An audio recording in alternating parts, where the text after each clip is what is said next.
الحمد لله رب العالمين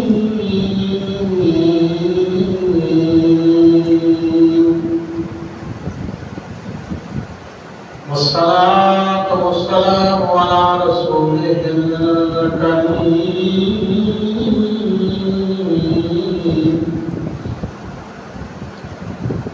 وعلى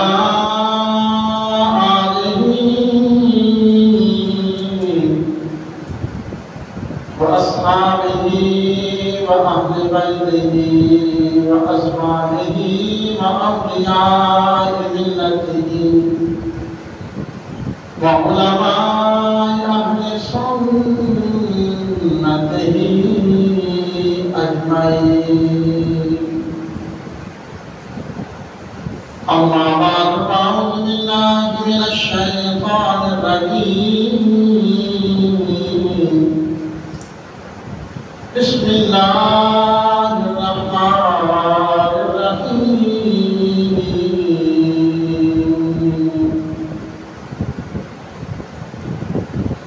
اقترب للناس حسابهم وهم في غفلة معرضون.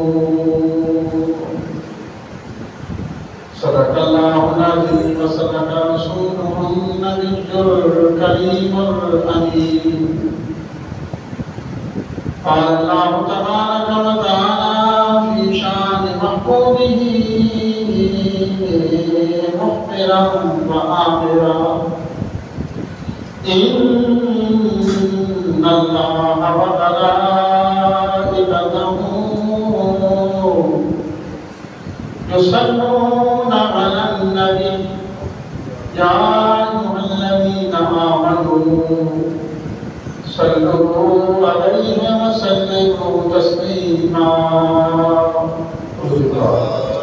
الصلاة والسلام عليك يا سيدي يا رسول الله وعلى آلك وأصحابك يا سيدي يا حبيب الله. الصلاة والسلام عليك يا سيدي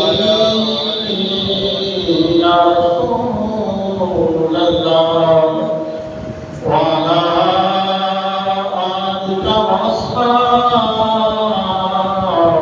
يا سيدي يا خاتم النبيين.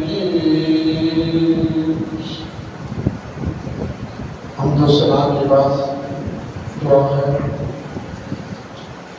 اللہ تعالیٰ مجھے آپ کہنے کی آپ کو سن کر سب کو اس کے عمل کی توفیق عطا فرمائے. اللہ تعالیٰ کا لاکھ لاکھ احسان و شکر ہے کہ اس نے اپنے حضور جماع سے جمعۃ المبارک کے دائمی کے لیے مسجد میں آنے کی سعادت نصیب فرمائی ہے. اللہ تعالیٰ اپنے شان کریمی، شان قدوسیت، شان ربوبیت، شان ستاری وفاری کا صدقہ جمعۃ المبارک کی سازی کو صحیح کو کابش پر لگانے قبول فرمائے اور اللہ تعالیٰ اس میں برکت عطا فرمائے. آج کے اس عظیم شان مقدس روح پر اور پرنور جماعت المبارک کے اجتماع میں 17ویں سپارے کی پہلی آیت شفا تلاوت ہوئی ہے.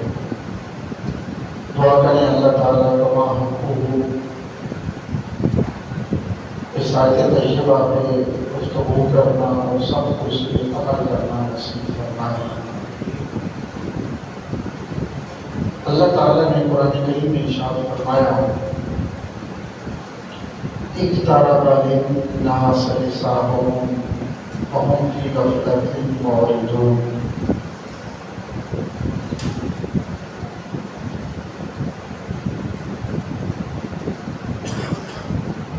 کہ لوگوں حساب کا وقت قریب آ چکا ہے. اور تم ابھی تک غافل ہو۔ اقترب للناس، لوگوں کے لیے حساب ان کے حساب و کتاب کا وقت، جزا اور سزا کا وقت، قیامت کا وقت، دربار الہی میں پیشی کا وقت قریب آ چکا ہے۔ وَهُمْ فِي غَفْلَةٍ مُعْرِضُونَ، اور لوگوں کی حالت یہ ہے کہ وہ ابھی تک غافل ہیں۔ یہ آیت طیبہ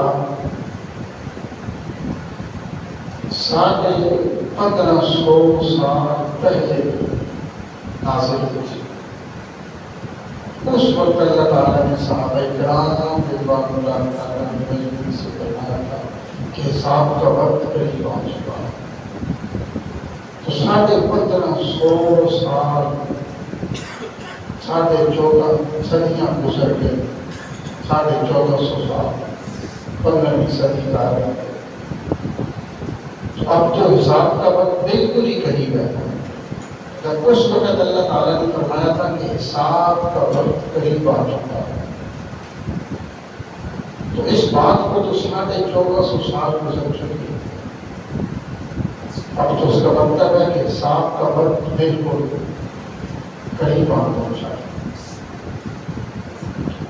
جو حضور صلی اللہ تعالیٰ علیہ وسلم نے قرب قیامت کی نشانیاں بیان فرمائی تھیں، ان میں سے اکثر نشانیاں ظاہر ہو چکی ہیں۔ دجال کا ظہور باقی ہے، یاجوج ماجوج کا باقی ہے، دیگر ہے، لیکن جن فتنوں کی نشاندہی سرور دو عالم صلی اللہ علیہ وسلم نے کی تھی، وہ فتنے اب ظہور پذیر ہو چکے ہیں، وہ فتنے سر اٹھا رہے ہیں سب کے سامنے۔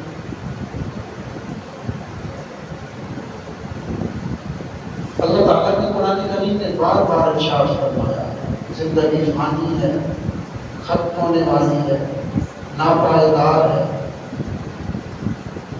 باقی ذات سے رب ذوالجلال کی ہے۔ پھر اللہ تعالیٰ نے پہلے انبیاء، پہلی قومیں، پہلی امتیں، پہلے لوگوں کا ذکر، ان کی زندگی، ان کی اچھی اور بری زندگی قرآن کریم میں امت مسلمہ کے سامنے رکھی ہے۔ عبرت پکڑو، نصیحت حاصل کرو اور آخرت کی تیاری کرو۔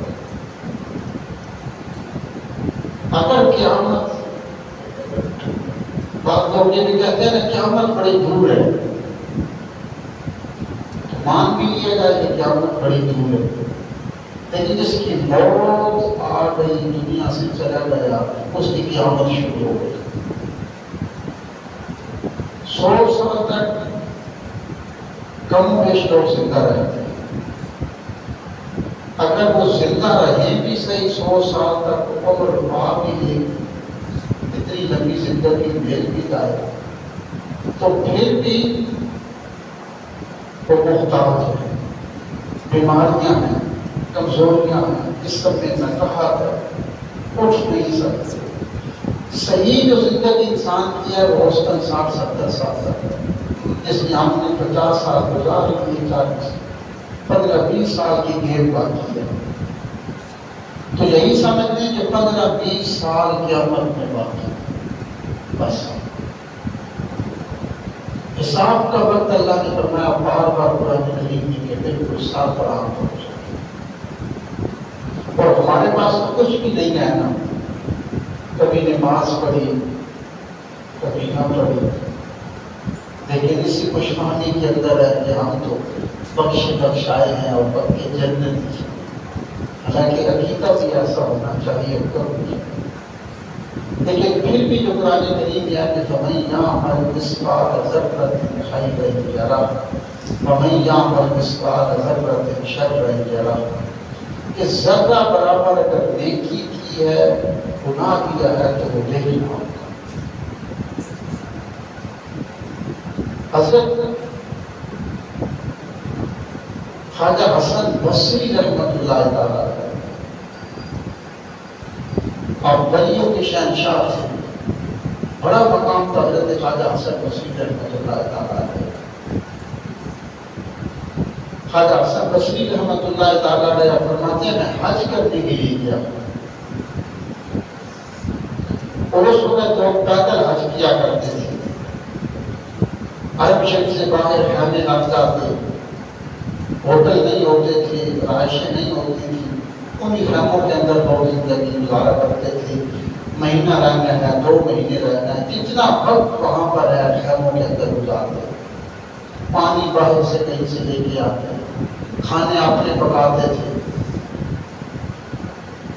خواجہ حسن بصری رحمۃ اللہ تعالیٰ علیہ فرماتے ہیں کہ میں حج کرنے کے لیے گیا اور اس وقت یہ تھا کہ جب نصف رات ہوتی تھی نا تو سارے لوگ اپنے اپنے خیموں میں چلے جاتے آدھی رات کے بعد،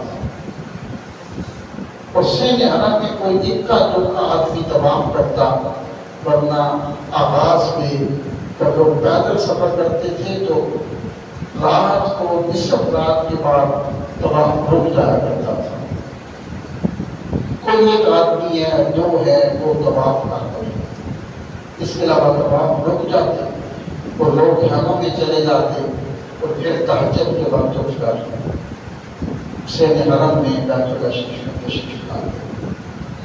خواجہ حسن بصری رحمۃ اللہ تعالیٰ علیہ فرماتے ہیں کہ لوگ نصف رات مکمل ہوئی، آہستہ آہستہ لوگ سارے وہاں سے چلے گئے، کوئی 1-2 آدمی طواف کر رہے تھے، نیچے سجریزے ہوتے تھے، چھوٹے چھوٹے پتھر کنکر ہوتے تھے جن میں لوگ چلتے تھے، تو کہتے جب سارے چلے گئے تو میں نے دیکھا کہ ایک جوان منہ میں کپڑا ہے، نقاب ہے، منہ ڈھانپ رکھا ہے، اور غلام کعبہ کو پکڑ کے شدت سے روتا ہے، بڑی شدت سے رویا، اور اتنی شدت سے روتا ہے، تڑپتا ہے کہ بے ہوش ہوتا ہے، زمین پہ گرتا ہے، پھر اٹھتا ہے، پھر غلام کعبہ کو پکڑتا ہے، پھر اللہ کے خوف سے وہ جوان چیخ مارتا ہے اور پھر نیچے گرتا ہے، پھر اٹھتا ہے۔ حضرت خواجہ حسن بصری رحمۃ اللہ تعالیٰ علیہ فرماتے ہیں میں دیکھتا ایک جوان ہے، منہ ڈھانپ رکھا ہے، چہرے پہ کپڑا ہے، غلام کعبہ کو پکڑتا ہے، شدت سے روتا ہے اللہ کے خوف سے، بے ہوش ہوتا ہے، پھر اٹھ کے غلام کعبہ کو پکڑتا ہے، وہ زبان سے ایک ہی لفظ کہتا ہے کہ یا اللہ میرا حساب نہ لینا، اللہ میرا حساب نہ لینا، میں بڑا گناہگار ہوں۔ پھر وہ جوان کہتا ہے یا اللہ حساب اس کا لینا کہ جس کے پاس کچھ ہوتا ہے، میرے پاس کچھ نہیں ہے، میرا حساب نہ لینا۔ خواجہ حسن بصری فرماتے ہیں کہ پھر وہ کہتا ہے کہ یا اللہ اگر حساب لینا ہوا تو پھر لوگوں کے سامنے نہ لینا، چھپ کے لے لینا۔ اور وہ اتنی طرف سے یہ جواب کہتا ہے اللہ کو حضور ہوتا ہے کہ یا اللہ میرا حساب نہ لینا، اگر لینا ہوگا تو چھپ کے لینا۔ بے ہوش ہوتا ہے، پھر ہوش آتی ہے، کہتے ہیں میں قریب چلا گیا، مجھے اس پہ ترس آنے لگا، جب میں قریب گیا نا تو میں نے اس کو پیچھے بازو سے پکڑ کر سینے سے لگایا اور میں نے کہا جوان بس کر دیا، تو کون اتنی شدت سے روتا ہے؟ لیکن اس جوان کو کوئی ہوش نہیں، بس ایک ہی لفظ کہتا ہے کہ یا اللہ میں بڑا گنہگار ہوں، مجھے بخش دینا اور میرا حساب نہ لینا۔ پھر کہتا ہے حساب تو ان کے لیے جاتے ہیں جن کے پاس کچھ ہوتا ہے، میرے پاس کچھ نہیں ہے، اور اگر یا اللہ حساب لینا ہوا تو لوگوں کے سامنے نہ لینا۔ کہتے ہیں میں نے اس جوان کو، خواجہ حسن بصری کہتے ہیں میں نے سینے سے لگایا اور میں نے کہا جوان بس کر دے، بس کر دے، تو نے اللہ کے حضور رونے کی حد کر دی، اتنی شدت سے طرف سے روتا ہے۔ کہتے ہیں جب میں نے سینے سے اس جوان کو لگایا، اس کے چہرے سے کپڑا ہٹا تو کہتے ہیں میں خود بے ہوش ہو گیا، مجھے ہوش نہ ہوا۔ اس جوان کو دیکھا کہ وہ کون تھا؟ خواجہ حسن بصری کہتے ہیں وہ میرے مرشد حضرت امام حسین رضی اللہ تعالیٰ عنہ کے بیٹے حضرت سیدنا امام زین العابدین تھے جنہوں نے کربلا میں سب کچھ کٹا دیا، قربان کر دیا، لٹا دیا. آج ہمارے پاؤں میں جو اسلام کے نام پر کانٹا تک نہیں نہ چکا. قرآن کہتے ہیں زندگی گرمیاں ہوں مسجد بیسی نہ ہو تو نماز نہیں پڑھتے، گھر پڑھ لیتے ہیں. سردیاں ہوں تو پانی گرم نہ ہو تو نماز پڑھنے نہیں آتے. اسلام کے نام پر ذرہ برابر ہم نے کوئی تکلیف برداشت نہیں کی اور ہم جنت دی. خواجہ حسن بصری کہتے ہیں وہ سیدنا امام زین العابدین امام حسین کے بیٹے کربلا میں سب کچھ قربان کرنے کے بعد پھر پلٹ کے مدینے آئے. جیسے ہم نے گزشتہ جمعے میں سارا آپ نے سنا تھا. کئی بار آپ قید خانے میں گئے، رہا ہوئے، آپ طاغوتی قوتوں سے لڑتے رہے. ان کی یہ حالت تھی، وہ کہتے تھے کہ یا اللہ میرا حساب نہ لے. خون رسول تھے، خون علی تھے، خون حسین تھے. وہ اتنی شدت سے تڑپتے وہ کہتے ہیں یا اللہ میرا حساب نہ لینا. حساب ان کے لیے لاتا ہے جن کے پاس کچھ ہوتا ہے. یا اللہ میرے پاس کچھ نہیں ہے، اور اگر حساب لینا ہوا تو لوگوں کے سامنے نہ لینا. یہ کون تھے؟ حضرت سیدنا امام زین العابدین جن کی ساری رات مصلے پہ گزرتی تھی اور سارا دن روزے میں گزرتا تھا اور سارا دن قرآن حدیث پڑھاتے ہوئے گزر جاتا تھا.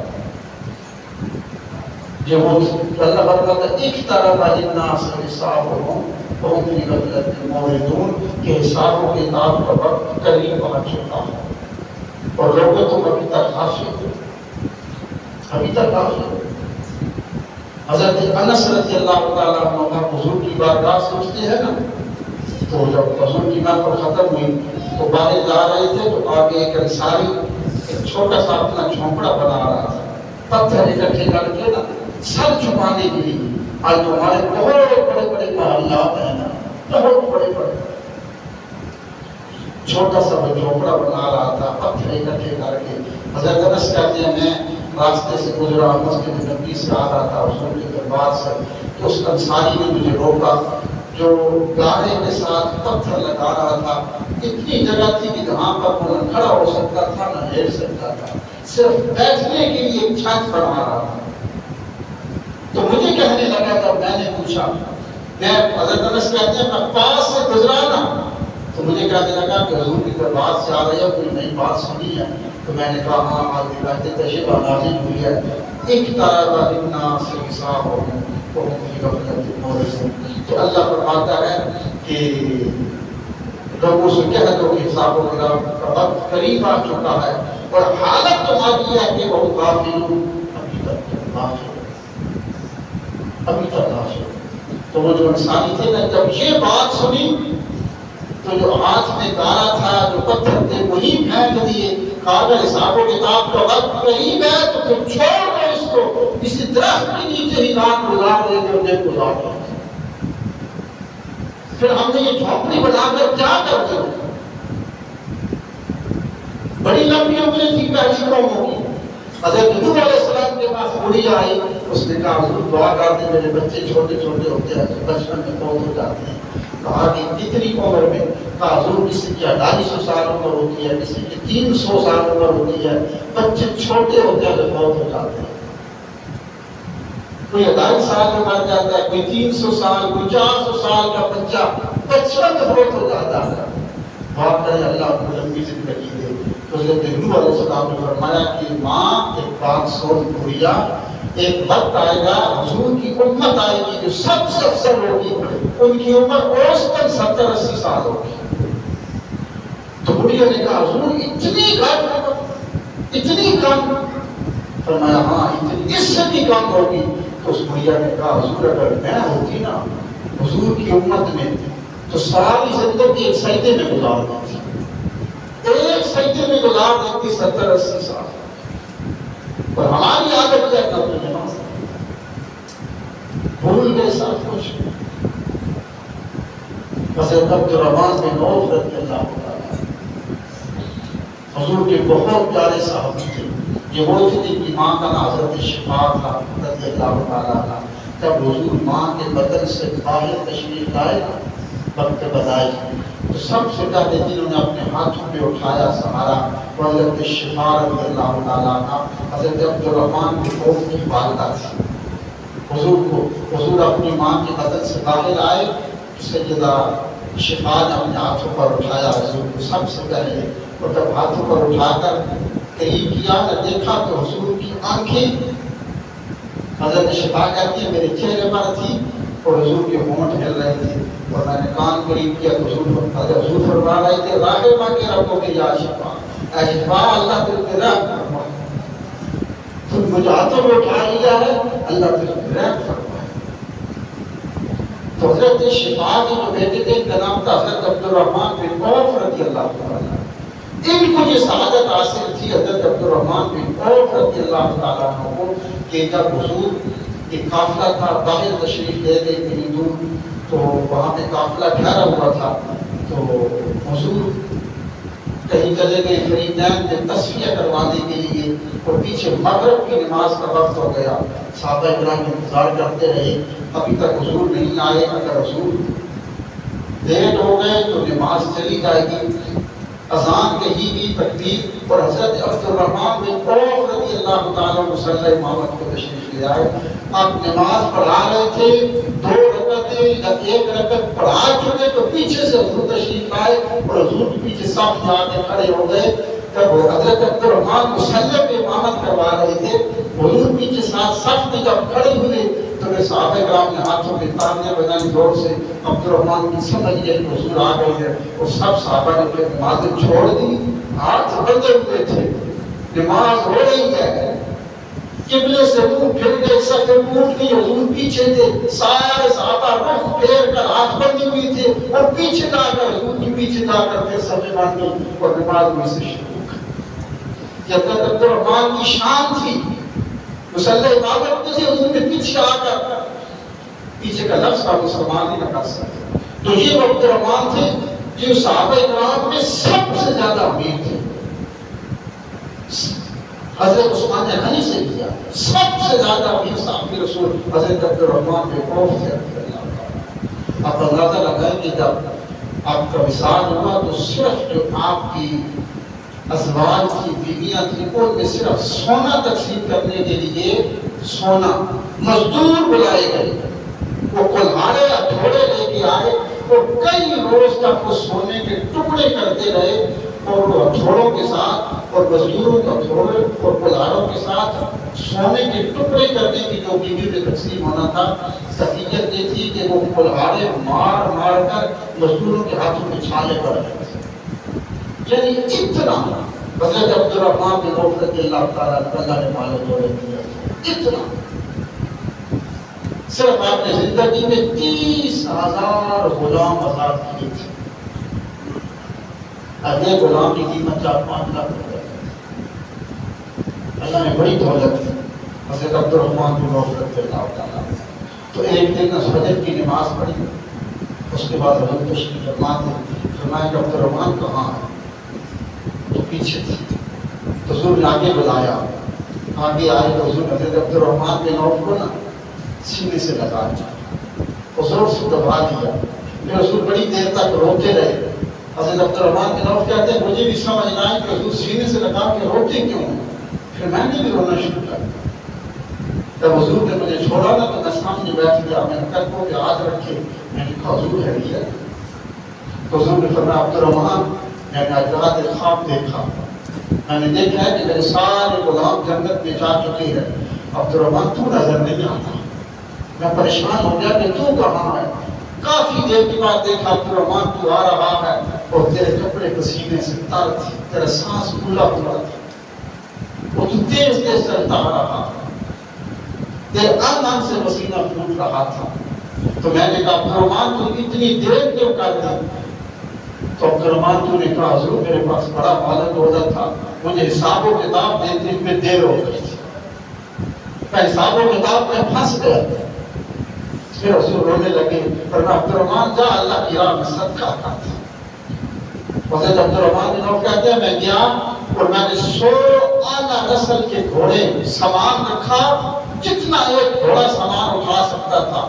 آپ ایسے سمجھ لیں کہ کھڑے گھوڑے کو جتنا سامان آپ یہ اٹھا لیتا ہے۔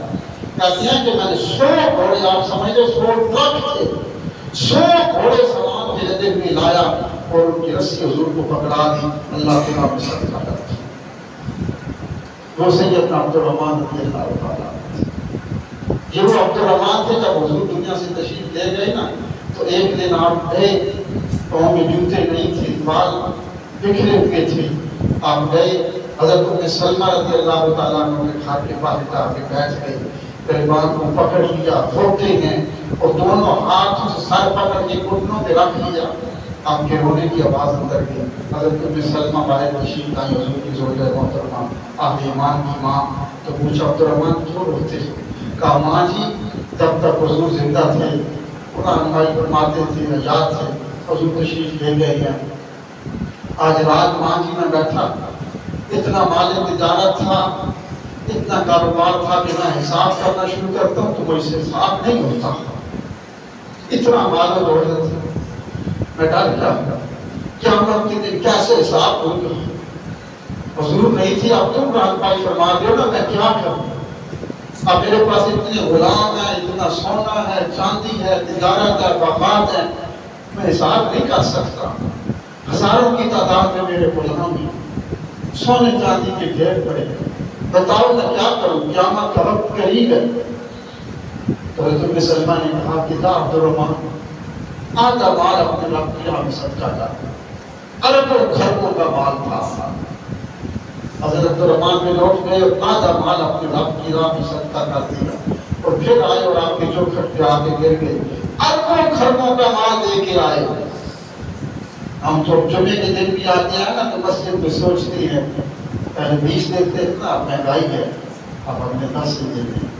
اللہ فرماتا ہے بجرب الصدقات، جب دیکھو نا کہ مالی حالات مشکل ہو چکی ہیں، بجرب الصدقات، تو پھر اللہ کی راہ میں صدقات و خیرات کو بڑھا دیا کرو، اللہ وہاں خزانے سے تمہارا رزق بڑھا دے گا، بڑھا دیا کرو۔ مشکل حالات ہو جائے تو سب سے پہلے ہم ہاتھ اللہ کی راہ سے پھینکتے ہیں، ایسی یا کوشش کیا کریں۔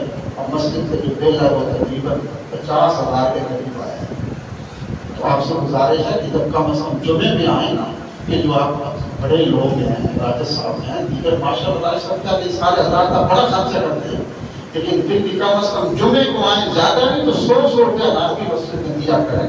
کسی جو دکاندار ہیں بڑے 500 200، اب 10-20 کا کون سا دو کون سا؟ تو اللہ کی راہ میں صدقات و خیرات کو بجرب الصدقات، اللہ فرماتا ہے چاہتے نا رزق بڑھے اور مالی حالات ٹھیک ہو جائیں تو پھر میری راہ میں تم دینا کثرت سے شروع کر دو، کثرت رب ہونے کی، پھر اس خزانے سے دوں گا جس کو پھر رب کے علاوہ کوئی نہیں اٹھاتا۔ تو کم از کم ہفتے کے بعد مسجد میں آئے تو دیا کرے، 100 200 400 500 بڑے لوگ 500 تو دیا کرے، مسجد کی کم از کم اقرارات چلتے ہیں۔ بات مشکل تو نہیں، تو سکت تو نہیں کر رہا تھا۔ حضرت عبدالرحمن کو نوٹ کہتے ہیں کہ میں نے نا پھر میں رونے لگا۔ سیدہ ام سلمہ نے کہا کہ میں عبدالرحمن قیامت کے دن حضور کے دربار میں سفارش کروں گی، اللہ تمہیں بخشا، اللہ حضور کے صدقے تمہیں بخشا۔ یہ عبدالرحمن بن عوف وہ تھے، سب کچھ رب کی راہ میں قربان کر دیا۔ ایک دن حضرت سعد بن سعد کہتے ہیں کہ میں حضور کے پاس بیٹھا ہوا تھا، حضور تشریف فرما تھے، ایک انصاری عورت حضور کے پاس آئی، وہ انصاری عورت آئی نا تو حضور کے سامنے بیٹھی اور حضور کو دیکھنے لگی، تو کافی دیر تک دیکھتی رہی حضور کو۔ حضور نے پوچھا کیوں دیکھتی ہے، کیا ہوا؟ کہ حضور آپ کی کرتے مبارک پر اتنے پیغام لگے ہوئے ہیں، اتنے پیغام ہیں، آپ اللہ کے رسول ہیں، دنیا آپ کی ہی نہیں ہے، اللہ نے آپ کو معذور رکھا ہے، اتنے آپ کے کرتے پہ پیغام لگے ہوئے ہیں۔ کہا تو پھر کیا ہوا؟ تو سنساری عورت نے کہا حضور اگر اجازت تو میں پہنچا نا آپ کے لیے بنا کے لے آؤں۔ تو حضور نے فرمایا چاہتا تو نے اجازت کر، حضور نے پہلی دفعہ اجازت دی، فرمایا کوئی ساری عورت اس کی خوشی کی ہاتھ میں نہیں کہ حضور کے لیے کرتا تیار کر دوڑ کر گئی، اس کے پاس کوئی بکری تھی، اونٹنی تھی، اٹھا کر اس نے اسی وقت اس کو بیچا بازار میں، زیادہ سے زیادہ پیسے اکٹھے کیے، محلے کی عورتوں کو بتانے لگی، حضور نے اجازت دے دی ہے، میں حضور کے لیے کرتا تیار کروں گی، میں حضور کے لیے کرتا قمیص تیار کرنے لگی۔ اس نے سارے پیسے لیے، بازار میں کپڑے کی مہنگی دکان پر گئی، وہاں سے اچھا نفیس کپڑا خریدا، گھر میں آئی، اس کو تیار کیا، اور اس وقت کے عرب کے جتنے وہ نقش و نگار تھے نا، اس شیروانی پر قمیص پر جتنے وہ لگا سکتی کس نے لگائے، موتی ستارے لگائے، ان کو تیار کیا، اور پھر حضور پہ درود پڑھتی، تیار بھی کرتی اور محلے کی عورتوں کو بھی بتاتی میں حضور کے لیے کرتا تیار کر رہی ہوں۔ جب سارا کرتا تیار ہو گیا پھر بازار میں گئی، ایک تشت خریدا، تھال خریدا، پھر اس کو اس میں رکھا، پھر اوپر کپڑا دیا گیا، اس میں کچھ کیوں چھڑکی، پھر بولے کہ حضور کے دربار میں آ رہے ہیں۔ آج سارے محلے کی عورتیں دیکھ رہی ہیں، وہ انصاری عورت حضور کو کرتا پیش کرنے جا رہی ہے، جو حضور کسی کا قبول نہیں فرماتے۔ اب عورتیں بھی پیچھے دیکھ رہی ہیں، اب وہ ساری عورت کہتی ہے میں جا رہی تھی اور میرے دل میں خیال تھا کاش کہ حضور زیادہ تن فرما کے میرے سامنے آئے نا، کتنا پیارا لگے گا۔ تو وہ کہتی ہے میں نے آئی، حضور تشریف فرما کے میں نے کرتا پیش کیا، حضور نے دعا دی، فرمایا ٹھیک ہے جاؤ۔